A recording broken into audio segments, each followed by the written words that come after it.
नमस्कार बच्चों, मैं रमेश चंद यादव। आज हम चिट्ठियों की अनूठी दुनिया पाठ के प्रश्नों के अभ्यास के बारे में बात करेंगे। तो देखिए, पहला प्रश्न है कि पत्र जैसा संतोष फोन या एसएमएस का संदेश क्यों नहीं दे सकता।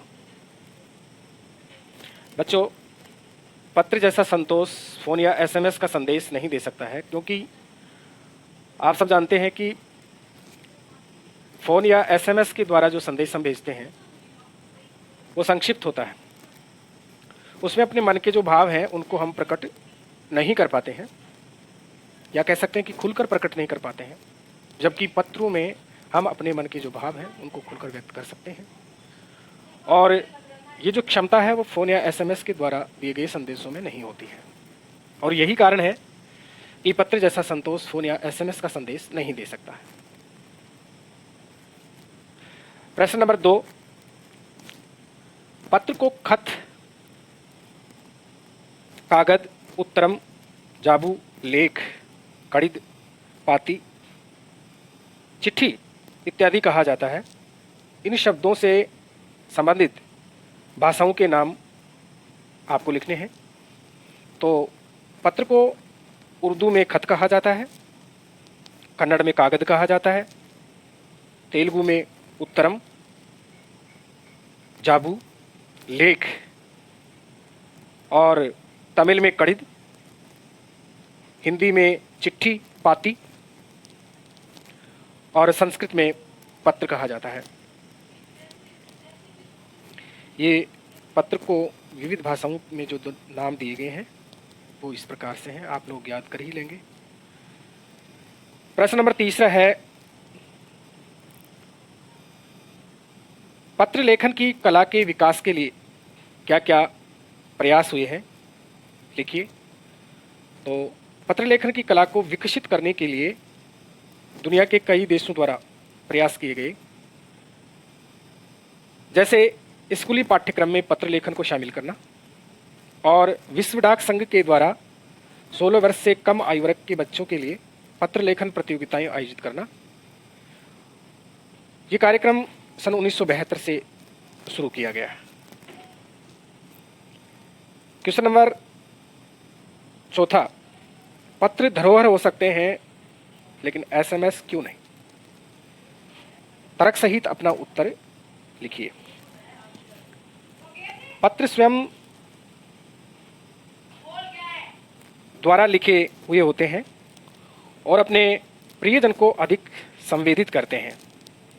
इन्हें हम संजोकर धरोहर के रूप में समेट कर रख सकते हैं, जबकि एसएमएस को सहेज कर नहीं रखा जा सकता। पत्र देश काल समाज को जानने का एक जरिया है। पत्र को हम बहुत दिनों तक रख सकते हैं। आने वाले जो पीढ़ियों के लोग हैं वे भी उन पत्रों के माध्यम से देश काल और समाज के बारे में जानकारी हासिल कर सकते हैं। ये बात एसएमएस के संदेश आदि में संभव नहीं है। अगला प्रश्न है, क्या चिट्ठियों की जगह कभी फैक्स, ईमेल, टेलीफोन तथा मोबाइल ले सकते हैं। तो इसका उत्तर हम लिखेंगे कि पत्रों की उपयोगिता हमेशा से बनी रही है। पत्र जो काम कर सकते हैं वह संचार का आधुनिकतम साधन नहीं कर सकता। पत्र लेखन एक साहित्यिक कला है, परंतु फैक्स, ईमेल, टेलीफोन तथा मोबाइल जैसे तकनीकी माध्यम महत्वपूर्ण तो हैं, फिर भी पत्र का स्थान नहीं ले सकते हैं। तो ये प्रश्न था कि क्या चिट्ठियों की जगह कभी फैक्स, ईमेल, टेलीफोन तथा मोबाइल ले सकते हैं। तो आप इसका उत्तर यही लिखेंगे कि पत्रों की जो उपयोगिता है वो संचार के आधुनिकतम माध्यमों की तुलना में अलग है, उसका महत्व अलग है, और वो एक साहित्यिक कला है। अतः हम इसको इन साधनों के साथ तुलना करके हम इसको नहीं देख सकते, बल्कि वो एक संदेश का माध्यम तो है ही, साथ में एक कला का रूप भी है। अतः वो थोड़ा इनसे अलग है और ये जो माध्यम है वो उसका स्थान नहीं ले सकते हैं। क्वेश्चन नंबर 6, पिन कोड भी संख्याओं में लिखा गया एक पता है, कैसे? इसका उत्तर हम लिखेंगे कि पिन कोड किसी स्थान विशेष को संबोधित करते हैं, कि यह पत्र किस राज्य के किस क्षेत्र का है, इसके साथ व्यक्ति का नाम आदि भी लिखा जाता है। पिन कोड का पूरा नाम है पोस्टल इंडेक्स नंबर। ये 6 अंकों का होता है और हर एक का स्थानीय अर्थ होता है। पहला अंक राज्य का, दूसरा अंक उपक्षेत्र का और अन्य अंक क्रमशः डाकघर आदि के होते हैं। तो पते में जो पिन कोड है वो लिखना जरूरी है, क्योंकि उससे जो डाक है वो पहुंचने में शीघ्रता होती है और वो उस क्षेत्र तक शीघ्रता से पहुंचाई जा सकती है। तो ये भी एक प्रकार का पता है और पत्र में इसको लिखना इसीलिए जरूरी होता है।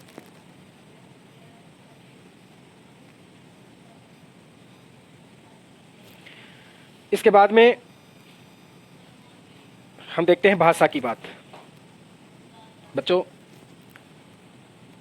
प्रश्नों के बाद में प्रत्येक पाठ के अंत में भाषा की बात दी होती है, जिसमें कुछ व्याकरणिक बिंदु होते हैं और ये परीक्षा की दृष्टि से भी महत्वपूर्ण है और इनको हमें समझना भी ज़रूरी होता है, क्योंकि इनमें व्याकरण होती है और व्याकरण किसी भाषा को समझने के लिए बहुत महत्वपूर्ण होती है। तो आइए भाषा की बात जो इस पाठ की है वो हम देखते हैं। किसी प्रयोजन विशेष से संबंधित शब्दों के साथ पत्र शब्द जोड़ने से कुछ नए शब्द बनते हैं, जैसे प्रशस्ति पत्र, समाचार पत्र आदि। पत्र के योग से बनने वाले 10 शब्द बनाइए। तो हम ये 10 शब्द जो पत्र के साथ जोड़ करके हम बना सकते हैं। मूल शब्द जैसे प्रशस्ति है, समाचार पत्र में मूल शब्द समाचार है और उसके बाद में पत्र लगा हुआ है। इसी प्रकार के ऐसे शब्द हमें लिखने हैं जिनके साथ में पत्र जोड़ करके एक सार्थक शब्द बनता हो या प्रचलित शब्द बनता हो। जैसे पहला है प्रमाण पत्र, विक्रय पत्र, संधि पत्र, शोध पत्र, कीर्ति पत्र, प्रशंसा पत्र, राजपत्र, विनय पत्र, प्रार्थना पत्र, आवेदन पत्र, निमंत्रण पत्र आदि हो सकते हैं। इनके अलावा भी बहुत सारे शब्द ऐसे मिल जाएंगे जो पत्र लगा करके बनाए जा सकते हैं। दूसरा है, ये प्रत्यय से संबंधित प्रश्न है कि व्यापारिक शब्द व्यापार के साथ इक प्रत्यय के योग से बना है। इक प्रत्यय के योग से बनने वाले शब्दों को अपनी पाठ्य पुस्तक से खोज करके आपको लिखना है। तो इसमें बहुत सारे शब्द आपको मिल जाएंगे, जैसे व्यापार मुख्य शब्द है और इसके साथ में इक प्रत्यय जोड़ देने से व्यापारिक शब्द बना है।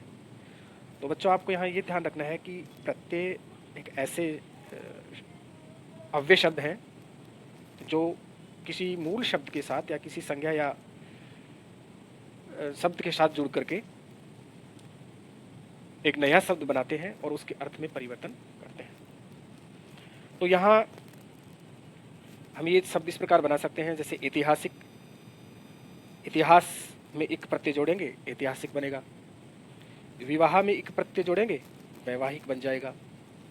इसी प्रकार विधान में एक प्रत्यय जोड़ने से वैधानिक, विचार में एक प्रत्यय जोड़ने से वैचारिक, साहस में एक प्रत्यय जोड़ेंगे साहसिक और न्याय में एक प्रत्यय जोड़ने से न्यायिक। उसी प्रकार से सामाजिक, राजनैतिक और धार्मिक आदि शब्द हैं। इनके अलावा भी कई ऐसे शब्द हैं जो आप एक प्रत्यय जोड़ करके बना सकते हैं।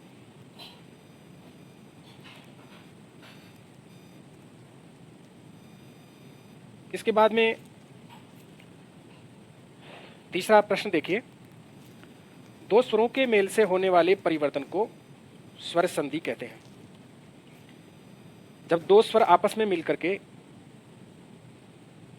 एक शब्द बनाते हैं उसको हम स्वर संधि कहते हैं, या कह सकते हैं कि स्वरों के परस्पर मेल को हम संधि कहते हैं।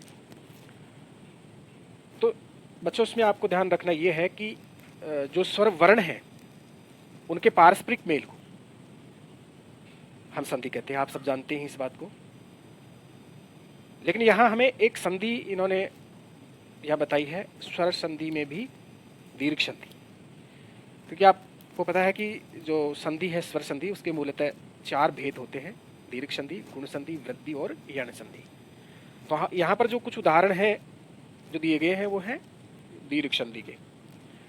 जैसे रविंद्र शब्द है तो रवि जोड़ इंद्र, यहाँ पर पूर्व जो रवि शब्द है और जोड़ के बाद में जो इंद्र शब्द है उन दोनों शब्दों के बीच में प्लस के पूर्ववर्ती रवि शब्द का अंतिम वर्ण ई और प्लस के बाद के इंद्र शब्द का प्रथम वर्ण ई, ये दोनों मिलकर के दीर्घ ई बनते हैं, बड़ा ई बनते हैं। अतः इस संधि को हम दीर्घ संधि के नाम से कहते हैं। इस संधि में ई जोड़ ई बराबर दीर्घ ई हुई है, इसे दीर्घ संधि कहते हैं। दीर्घ स्वर संधि के और उदाहरण खोज करके हमें लिखने हैं, यानी आपको लिखने हैं। मुख्य रूप से स्वर संधि 4 प्रकार की होती है, मैंने अभी आपको बताई है, दीर्घ, गुण, वृद्धि और यण। ऋस्व या दीर्घ, ऋस्व का मतलब छोटी मात्रा वाला और दीर्घ का मतलब बड़ी मात्रा वाला वर्ण होता है। तो इसमें ए, ई, उ ये ऋस्व वर्ण है, और इसके बाद में ऋस्व वर्ण या दीर्घ वर्ण कोई सा भी हो तो उन दोनों वर्णों को मिलाकर के दीर्घ आ, ई या उ हो जाता है। इसी कारण इस संधि को दीर्घ संधि कहते हैं। यानी छोटे या बड़े वर्ण को मिलाकर के जब बड़ा वर्ण बन जाएगा, या बड़ा वर्ण आएगा तो भी बड़ा ही बनेगा, छोटा और छोटा आएगा तो भी बड़ा ही बनेगा। तो बड़ा जो शब्द है, वर्ण है, उसी को दीर्घ नाम दिया है और उसी के नाम पर संधि का नाम है दीर्घ संधि। जैसे संग्रह जोड़ आलय, संग्रहालय है, महा जोड़ आत्मा, महात्मा। इसी प्रकार से बहुत सारे और भी शब्द हैं, जैसे देव जोड़ आलय, देवालय, रतन जोड़ आकर, रत्नाकर, सत्य जोड़ आग्रह, सत्याग्रह, विद्या जोड़ आलय, विद्यालय, राम जोड़ अनुज, रामानुज, सूर्य जोड़ अस्त, सूर्यास्त, देव जोड़ आनंद, देवानंद, और दया जोड़ आनंद, दयानंद। इसके अलावा भी बच्चों बहुत सारे शब्द हैं ऐसे जो दीर्घ संधि से युक्त आप बना सकते हैं आपकी पाठ्य पुस्तक में, और अन्य जो व्याकरणिक पुस्तक है उनमें भी और उदाहरण देखे जा सकते हैं। तो ये थी आपके भाषा की बात और इस पाठ के प्रश्नोत्तर। मैं समझता हूँ कि आप सबको इस वीडियो के माध्यम से इन प्रश्नों को और भाषा की बात को समझने में ज़रूर सहयोग मिलेगा। और इसके बाद में हम आपका एक टेस्ट लेंगे, तो इसके बाद आप टेस्ट के लिए तैयार रहेंगे। इसी पार्ट का टेस्ट लिया जाएगा जो ऑनलाइन प्रकार का होगा। धन्यवाद।